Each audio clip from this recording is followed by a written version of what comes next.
How do you convert more seller leads in your CRM? We're going to be answering that question along with a few others today with Ryan Young. For those who are not familiar with who Ryan is the team leader of the Young team in Ohio. Every year they continue to break records and they're currently number one in Ohio, number 15 across the nation. Are those numbers still right, Ryan? Holding strong right now. So large Awesome. team, we obviously have to specify with Real Trends. We are a large team, not mega team, by agent count. So Okay, awesome. And then Ryan is also the co-founder of Fellow. Fellow allows teams to create custom seller lead experiences, turn old leads into new listings, and engage your entire database. Personally love the integration that they have with FUB, and they're continually improving the product. We were just chatting about that before we hit record. So if you missed the previous interview I did with Tom and Ryan, be sure to watch that. I'll put that video in the description. Ryan, thanks for joining today. So talking about seller leads in your CRM, for those who generate seller leads or have sellers in their database, how do you recommend someone decides who to call and when? yeah. And just really quick, I think something that's like really important to shine a light on is where Fellow kind of put ourselves on the map was first discovering the buyers in our database that were actually homeowners. So you might not even know that you have sellers in your database, and that's the first place to start. But let's say you either have a significant amount of homeowners or you start converting buyers into homeowners. What I've always liked to do, and this is something we really focus on with our team, is we leverage both behavior and then we leverage data on who we should be reaching out to. And so here's what I mean. We have this kind of process. We actually were talking about it on a young team sales huddle this morning. The first thing we do is we focus on who has already engaged and who has engaged the most. And if you have so many contacts that have engaged, then we'll start actually deciphering it by leveraging big data. So what we do is we say who has raised their hand, and let's talk with the highest intent hand raisers first. So we start with anyone that's in the past said they want to sell their home. Then we go to anyone that's requested a cash offer. Then from there, we go to anyone that has requested a CMA, a professional valuation. Then from there, we go to anyone that has requested their home's value. Okay. So we start first with like basic, very simple logic that says, let's take our highest intent sellers, people that have raised their hand and said, I want to have a conversation around anything from selling to my home's value. And we start there. Okay. Then what we do is, and there are hierarchies on the way we look at those leads, meaning if you had a bunch of those leads, let's say seller leads, cash offer leads, et cetera, then what we do is we sort them by the people that have engaged the most out of that cohort or segment of leads, right? Pretty logical stuff. Then what we do is we start to layer in a lot of this data to identify who we should be reaching out to. So what our team does is we really like to talk to homeowners that have been in their home their longest. So it's much more likely that you're going to have a successful or at least an open conversation with a homeowner that's been in their home 20, 25, 30 years, who's seen a significant amount of appreciation in their home versus calling someone that moved into their home 2 years ago, right? So we start to leverage how long they've been in their home. We leverage the appreciation that they've seen in their home. And then we leverage the current mortgage, if they have one or not, what type of mortgage and what the interest rate is. So the reason why that's really important is one of the longest the loudest objections that we hear in our industry is, I don't want to sell my home. I have a 3% mortgage. I don't want to lose that interest rate and then go up to a 6% interest rate. So we really want to start becoming intentional and say, well, let's actually reach out to people that we know don't have 3% interest rates. Let's reach out to people that don't have a mortgage on their property, or they have over a 5% interest rate, because it's much more likely that if I'm calling someone, and then I'll kind of put this all together to tie it all together. If I'm calling someone that's been in their home for a long time, 25 years, that's seen a bunch of appreciation over those 25 years, doesn't have a mortgage on their property anymore, and has actively been engaging, whether it's requesting information, home value, CMA, et cetera, it is much more likely that I'm going to be able to convert that opportunity into an appointment set versus just picking contacts out of my database blindly and saying, who should I call next, right? So we leverage both the behavior and then, or the engagement. And then on top of that, all this really rich property data that, you can extract out of Fellow. And that's really how we build our list. And one of the reasons why we convert at the level we do is we give ourselves a competitive advantage on who we're reaching out to versus going in blind and just hoping that we're calling the right person at the right time. Based on your experience, let's say someone has a database of seller leads Yep. that were generated like a year ago or 10 years ago, whatever, somewhere in between, and it's a database of 1,000 people. After you start to plug in all of these filters to identify who's the highest intent, in your experience, what does that list narrow down to from 1,000? What I would say is, so let me just break it down with our team. So we have about 45,000 contacts in our database. 37,000 of them are homeowners. I like to get it. I like to break it down to about 1,500 is that sweet spot. So, essentially call it 3-4% of our entire database is where I really want us to focus our sales efforts on. I feel like 1,500 is really manageable. And then what we're doing is, as we're communicating with those 1,500, and this is something I tell, every agent that we work with, when you're talking to homeowners in your database, it's not if you are planning on selling, it's when you are planning on selling. And so the whole goal of these conversations, while I know we want appointments now, but seller incubation is significantly longer than buyer incubation. The goal is to have this muscle built of constant seller incubation. So you're building this really big long-term pipeline. And so I tell people all the time, we get calls, we talk to homeowners and they say, I'd love to talk about selling my house right now, but my youngest is a junior in high school. And so we can't sell for 2 years. Well, great. There's a seller in 2 years from now. And I would love to talk about selling, but I don't retire for 4 years. And I'd love to talk about selling, but they have all these events, right?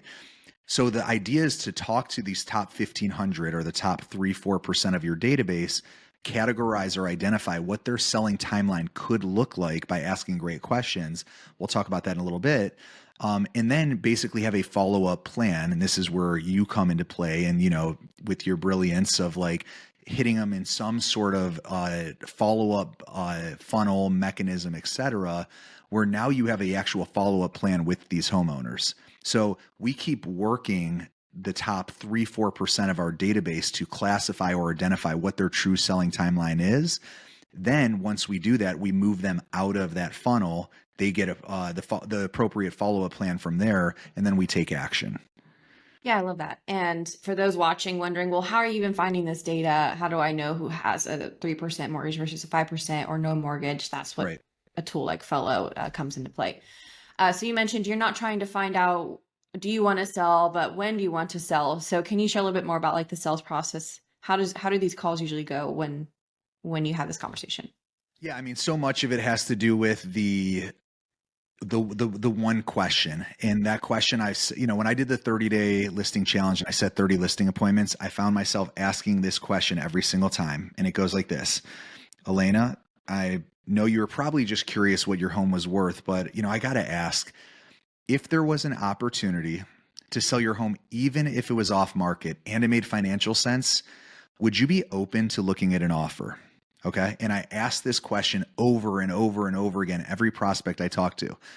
The reason why that question is so important, and this is where salespeople maybe drop the ball when they ask this question, is it's so non-committal that it's so hard for you to say no to it, right? If there was an opportunity, who says no to an opportunity to sell your home, even if it was off market? I'm not talking about listing it, even if it was off market and it made financial sense. Who wants to say no to something that makes financial sense? Would you be open to looking at an offer? Not would you be open to selling it? Now, would you be open to listing it? Would you be open to just looking at an offer? And so I asked this such a non-committal question, and where I say agents really drop the ball with this question is when the homeowner says, sure, I'd be open to looking at an offer. That's not where we go and try to set an appointment because you're going to push them away. All of a sudden you ask this very like low committal type of question and you look like a wolf in sheep's You're like, clothing. oh, okay, great. Yeah. Let's go Oh, appointment. great. When can I come over to your house? And it's like, wait a minute, you were asking me this like hypothetical type of situation. This is where you go deeper in discovery. Wow, that's so exciting. You'd be open to looking at that offer. Where would you go if you accepted it? Right? Wow, when would you want to be there? What's so important about that? And what I found was by asking that question, all of a sudden I had a lot of sellers start to open up to me to be like, well, like I said, like, well, my youngest is a junior or a sophomore or whatever it is. While it'd be really cool if we could get a great opportunity on our house that made financial sense, we really couldn't take advantage of it until our youngest graduates, or we really couldn't take advantage of it until we found the right home in this community. Well, great. Tell me more about what that right home looks like. Yeah, What? I love that. Yeah, I love two specific things of what you shared. The first is the way you phrase, would you be open? Because people want to think of themselves as being open-minded people. So of For course sure. they're going to lean towards saying yes. And then whenever you ask them questions like, oh, great, well, where do you think you would want to go? And what does that look like and you're getting them in a dream state rather than focusing 100%. on the sales call. And it's kind of like you're gently motivating them to convince themselves that maybe they do want to sell. Well, and what's funny is I'd say the most common response I heard. Now, I did this in March where I set those 30 listing appointments.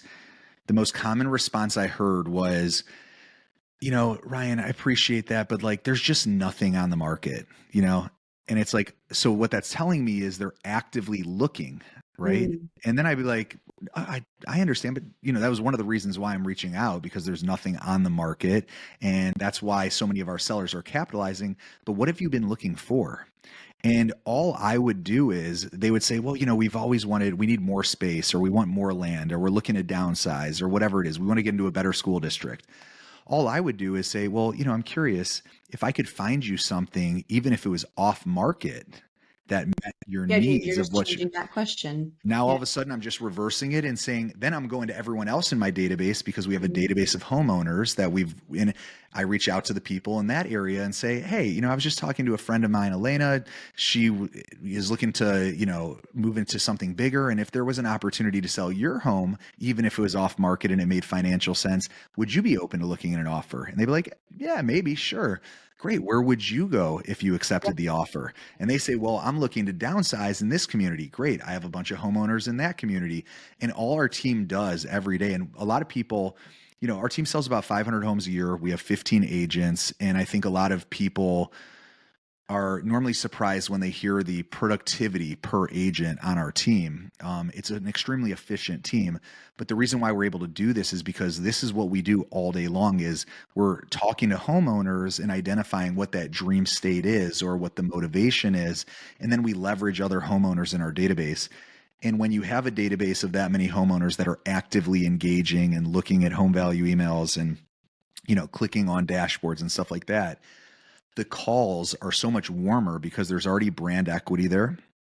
They already know who we are because they're seeing our brand every time they're getting emails from us. And so it's not like this cold call where they don't know who we are. We always call with service first, right? So our calls always start out with like, Elena, hey, it's Ryan with the Young Team. I just wanted to check in and make sure you were getting those home value emails that we were sending over. And I'm really curious what your thoughts are. Do you think the value's coming in too high, too low, or just right? We don't start with the sales question. We start with a service question asking, do you want us to make adjustments to your value? And that's where we've had a lot of success opening the conversation and then working our way down to some sort of sales-based question. Yeah, that. And then just going back to like you have that conversation with the first homeowner who says, oh, there's nothing on the market. I'm Yep. looking in this neighborhood. You're then taking your database. And if you don't have something already, like can create a reverse prospecting list for you there. 100%. And you can turn your database into reverse prospecting for off market opportunities. It's like a continuous cycle of leads. And so, yeah, I love that. So, Well, and just really quick to the reverse prospect, and I think this is so important. And if you are not taking advantage of this within your database, you're missing out on a big part of the value that we provide to buyers and sellers. Every buyer is an opportunity to reach out to sellers, and every homeowner or seller is an opportunity to reach out to buyers, right? And so when I get a homeowner that engages in that conversation and says, I'd be open, right, or we would consider selling, well, then it's my responsibility to go in and find any buyer that's currently set up on a saved search that meets their criteria to reach out to those buyers to say, Hey, Mr. or Mrs. Buyer, I know you've been looking in this area, and I just was talking to a seller, and I've got this opportunity that's off market, but they'd be open to, showing it or looking at an offer, et cetera. Before we do that, though, we need to know that you have you've made a commitment to us, and we sign a buyer representation agreement, right? So it allows my team, and the way we've always worked is by buyer representation agreement. So this new settlement isn't foreign, right? Like this to us is just the way we've always conducted business. Now we're just having a financial conversation while we're getting the buyer representation agreement signed. But I think we've always been so comfortable with it because we always lean on the off market opportunities and the homeowners we have in our database as a way to give our buyers a competitive advantage. Yeah. Yeah. And I wish I'm on the other side. So I'm not an agent, I'm the Yep. consumer. I just bought and sold. And now I'm working to help my parents buy and sell. And they're kind of in the same situation where, okay, they're about to put their house in the market, but the neighborhood they want to move to has no inventory, even though it's a master planned community. There's only been 7 sales in the last 6 months there. And so I wish I'm going to tell my agent, like, you need to get fellow so that you can find people in this it's called Magnolia, the Magnolia community, see if anyone's willing. Because she's like, oh, I have a couple friends that might and know somebody who might sell. They'll keep an ear out, but even better, she can reverse prospect her database in that community. 100%. And that's what a lot of our scripting talks like. The first question when a buyer comes into an open house or when we're talking to a buyer prospect, the first question we ask is, after we ask, information, are you currently working with an agent? No, you're not. Or even if you are and they haven't made it, an exclusive relationship with that agent, the first question we ask them is, how many homes off market have you seen the inside of? And there are so many buyers are like, what do you mean? Like, what does that even mean? Like off market? And we're like, well, your agent isn't showing you properties off market, like almost like shocked, right? Yeah. And they're like, how would they get it to show us off market? And it's like, well, that's one of the biggest values and our responsibilities that we bring to our buyers. If we're only relying on our buyers to send us inventory or waiting for inventory on the market, then you basically don't have a competitive advantage compared to all the other buyers out there, right? One of the things that we really like to do is identify what you're really looking for and become really intentional with not only helping you find homes on market, but also finding you homes that other buyers don't have visibility to. And could you see how that gives you a competitive advantage if you had access to properties that no one else did? And it's so to see the buyers like eyes open up, and we've just set the standard. And this is, I'm an agent. I have a team of agents. My parents are agents. My brother is an agent. Like, this is not a knock on agents, but I think over the past decade, the standard for buyer representation is the buyer forwards us a listing on Zillow and we say, do you want to go see it, or realtor.com or whatever it is? And it's like we become so reactionary to them. Like they basically are dictating what they want to see versus us actually sitting down, doing a wants and needs analysis, identifying their priorities, and then actually proactively finding them those opportunities. The best part about proactively finding them those opportunities are you end up converting a lot of listings while you're doing so. So while we're looking for off-market opportunities, we end up having a lot of conversations with sellers that end up turning into listings. Even if it's not a listing today, those sellers are much more likely to list with you when they are ready because they see you're proactively working in your client's best interest, you're creative, you're thinking outside of the box, and those are the type of people that buyers and sellers want to work with. Yeah, yeah. And going back to like the scripting and the conversations you're having, I'm sure people listening to this are like, yeah, right, that you're having good conversation with sellers. I can't even get anyone to pick up the phone. But that's where you go back to not only the data, but the engagement. You're not just chasing data of mortgage rates, but people who already know you and your brand. You're using the tool Fellow or something similar Yep. to bring that brand recognition so that when you call and you have your caller ID saying your name or the Ryan Young team, there's familiarity there and Yep. they're more likely And to pick and up. for anyone that, and then one of the reasons why, when I did the 30-day listing challenge, and for those that are watching that are not familiar with it, is I basically said in the middle of March, and I've been out of production for 4 years, right? So my team, I started building Fellow, and it's like one of those things, seventh level business. Um, But I said in the middle of March, I went out and posted publicly. I said, my name's Ryan Young. I own the Young team and I'm the CEO of Fellow, and I'm going to set 30 listing appointments in the next 30 days. And a bunch of people are like, there's no way that's possible. And I'm like, I'm only going to do it from our database. I'm not taking any new leads. This is just our database. And I think the reason why I recorded all these calls, and so if you follow me on Instagram and you see them on Facebook, et cetera, I posted a lot of the calls. We cut them down so that you guys could hear like the general gist of them. But like a lot of people, when I first picked up the phone, they said, we have no interest in selling. We were just curious. And then when you start asking these questions, right, all of a sudden you find the analogy I use is like when you have a key that kind of like won't unlock the door and you're like wiggling it around. And then all of a sudden it just like it just like clicks, right? Well, that's how these conversations are. You're trying to keep them on the phone and ask really good, deep questions and get into discovery. And like Elena said, get them into this dream state. And all of a sudden there's this thing that you can tell from a motivation perspective that just clicks. And that's when you lean into it, right? But the goal is to leverage the engagement as a reason to have a conversation with them. I'm reaching out as a service to make sure that I'm providing you value, that the home value is the right number. Do you want me to make adjustments to it? Have you made any improvements to your home? That gets them to start opening up. And it's just really funny that I think once I started posting some of these videos, people all of a sudden started believing like, whoa, this is really Maybe you possible. can. Yeah. And the reason why I say it's not if you're going to sell, it's when you're going to sell, is because I talked to a lot of great homeowners during those 30 days that we didn't get the listing appointment. But in a year or two, 5 from now, they will turn into listings because now we know what their timetable is and what their true motivation is. Yeah, you're building your pipeline. You're building your pipeline. Yeah.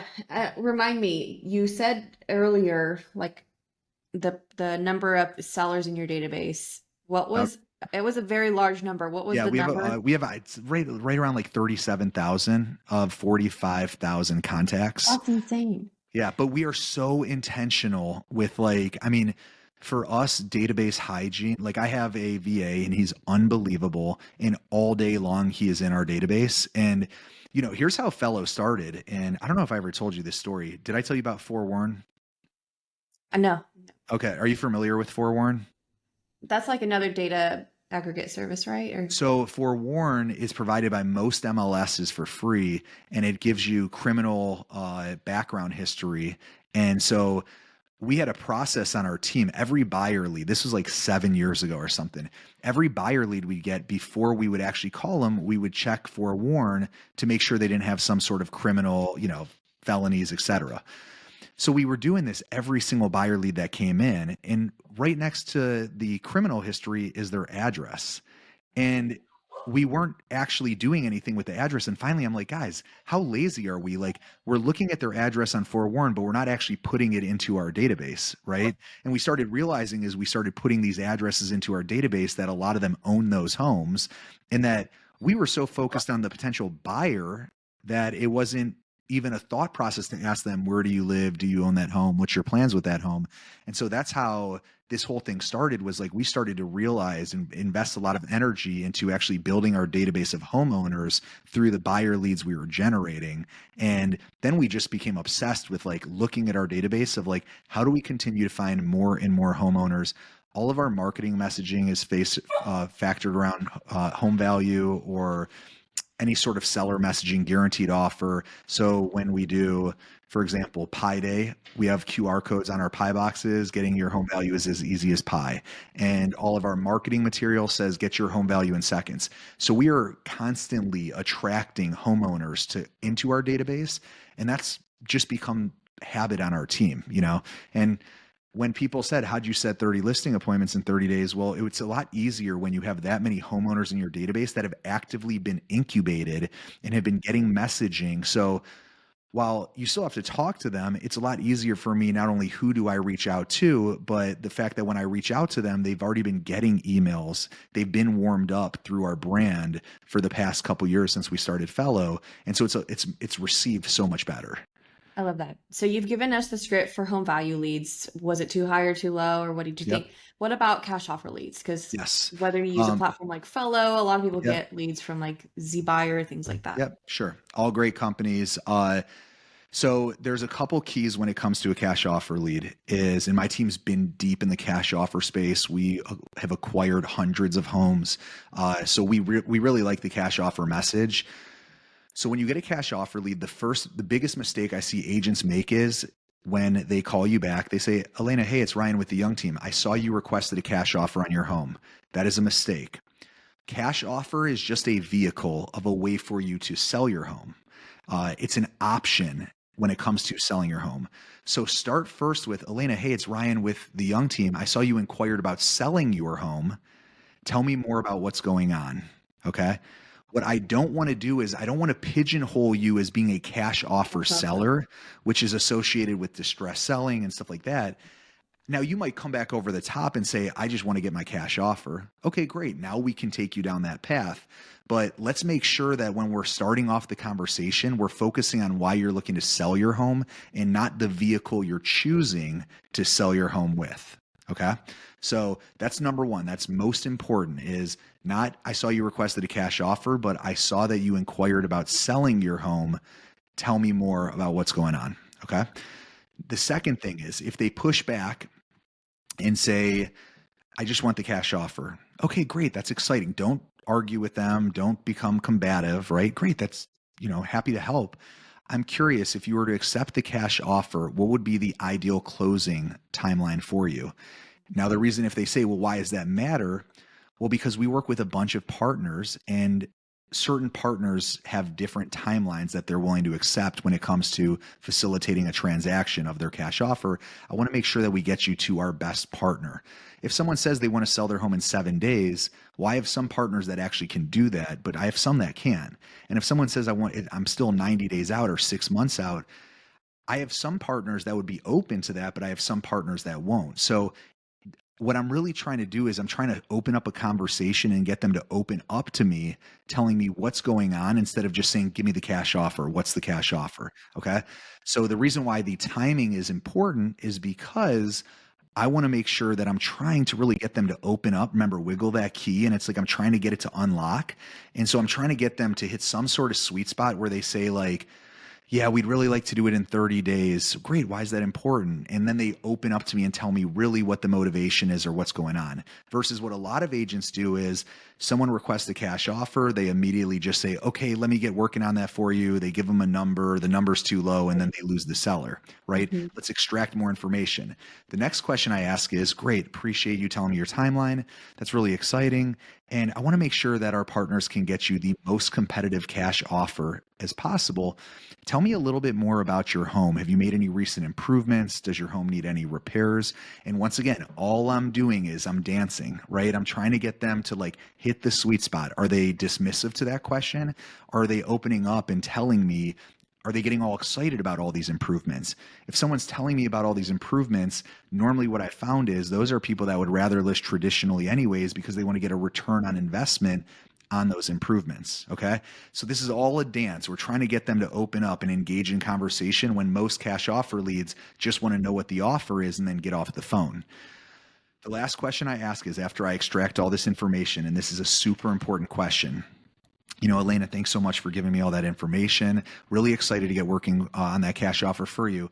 I got to ask, what is the biggest priority in the sale of your home? Speed and convenience or netting the most amount of money? All right. And the reason why that is such an important question is I'd say about 80% of people are going to say netting the most amount of money.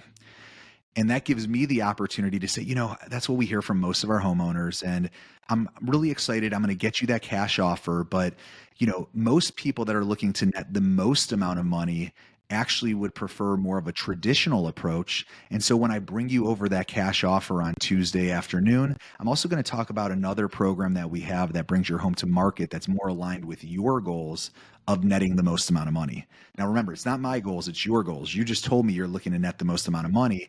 I don't say, well, then why would you want a cash offer? That's stupid. I'm still going to say, I'm going to bring you the cash offer, but I'm also going to discuss another option that's more aligned with what you're looking to accomplish. Okay. So this is the entire kind of flow of what a cash offer lead where I've seen the most success with is starting high, giving yourself the chance of looking at them as a seller, and then working it down by asking as many questions as possible And then ultimately asking what's the bigger priority, speed and convenience or netting the most amount of money. Once again, you never hear me dismiss the cash offer. You never hear me say, well, then you shouldn't get a cash offer. What I always say is, great, we'll get working on the cash offer. Great, we're really excited to get you that cash offer. But then I talk about the other options as well, because what I don't want to do is I don't want them to feel like they're bait and switch. Like we kind of trick them. I still want to let them know that the cash offer is what they inquired on, and I want to fulfill that message. But now that they've told me what their goals are, I want to make sure that I have a plan to help them accomplish them. Yeah, and I like that you don't go to that question at the beginning. You don't Nope. ask, well, what do you want more? Do you want convenience and speed or more money? You're building a relationship, helping them, again, self-motivate, dream, and then you ask the money question. So I like Yep. that you lead And up to it.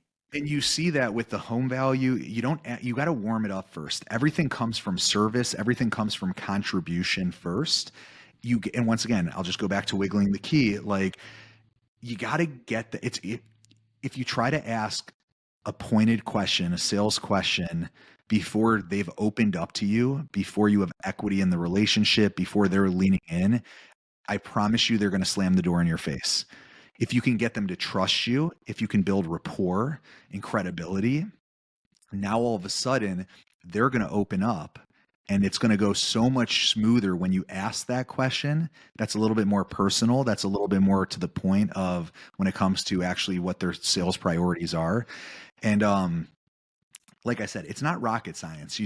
So many of us, they immediately dismiss the first question while we're sitting there wiggling, that we end up like totally panicking and just pull the key Just out. giving, like, Yeah. oh, And we're okay. like, oh my God, I'm so sorry. And here's the funniest thing is what I hear a lot of agents do, and I listen to a lot of phone calls, is I hear a lot of agents say, okay, totally understand. Well, give me a call if I can ever be of help. Right. Yeah. And it's like, not only are we not saying like, we'll follow back up with you, we're asking them to Them to call follow. us when they're ready. It's like, and then we look at the leads and say the leads don't work or the leads are bad.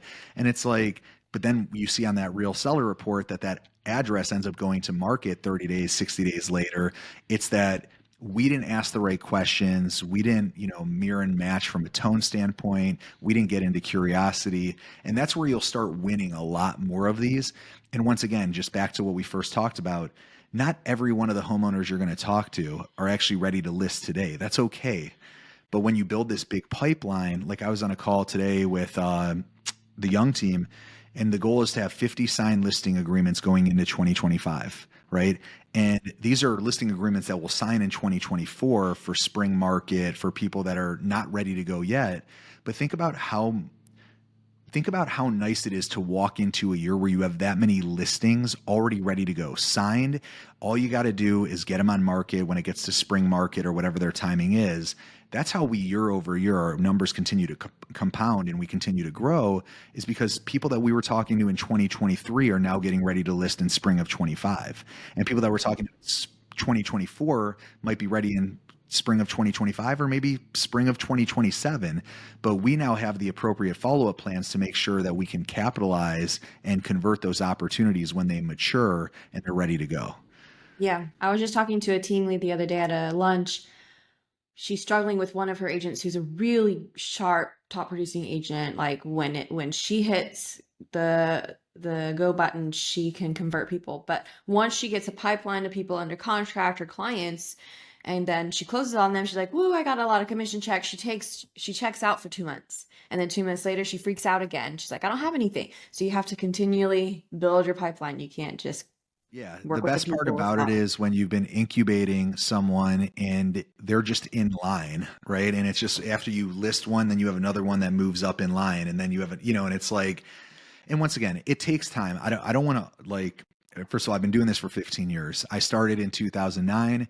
My entire business was built off calling expireds and FISBOs and, lead generation. And as you can imagine, what businesses looked like back then, it was a lot hard. It's a different kind of hard. I don't want to dismiss today's market's pretty hard too. But it was a lot of sellers that were underwater. It was a lot of sellers that, didn't have the money to bring to the table, that lost a ton of money on their homes. And so you had to find a way to connect with them and relate to them and show them the value of, making this decision, this lifestyle decision. And what I found was that it's like, if you get in the habit of talking to homeowners every day, great things will happen. We can improve your skill set, no doubt about it. We can improve who you're calling, but if you just get in the habit of talking to homeowners every day and you ask some very basic questions over a long period of time, opportunities will happen, and that's how we built our business. And that's why I'm so passionate about this. Yeah. Yeah, thank you so much for sharing so much valuable information. This is definitely something people will probably need to watch several times and take notes to memorize.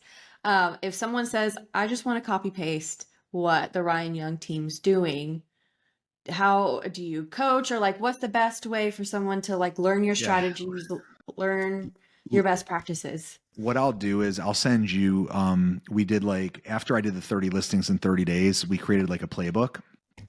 And Mm, so let me send to you that playbook, and anyone who, feel free to share it with them. It kind of just walks them through what our team does every day, like it's so simple. And once again, I get all fired up on this stuff. I talk really fast. It's, to me, this is like what I love to do. If you can't tell, I'm like a listing machine. That's like what I preach. That's what is important to the young team. That's what obviously Fellow is. That's what I speak on big stages about. I know it might sound daunting, but the first priority is just making a commitment to talking to X amount of homeowners every day. Once you build that muscle, then it's all right. How do I become more efficient to who I'm talking to? And then what do I say to them? And that's where you can apply a lot of the things that we've been talking about today. But the first thing is just making a commitment to talking to homeowners every day, right? It could be expireds, it could be FSBOs, it could be circle prospecting, it could be talking to people in your database that own a home. Build that habit, build that muscle, and then we can help refine and shape. So many people come in and try to over engineer the strategy before they even start picking up the phone. And it's like, then they never pick up the phone, So yeah. even Yeah. without a strategy, if you at least make a commitment to picking up the phone, that's the first step, to taking the next step to becoming committed to building this pipeline. Yeah, and call reluctance. That's a whole other conversation to have, how to get over call reluctance. But Well, and real quick, just before we wrap, the easiest way to get over call reluctance is to make a public declaration. The reason why people were like, how did you carve out that time to set those 30 listing appointments in 30 days? Once I made the public declaration and I posted on social media, and that was what the whole like listing challenge was about. And I basically said, I'm Ryan Young. I'm going to set 30 listing appointments in the next 30 days, follow my journey.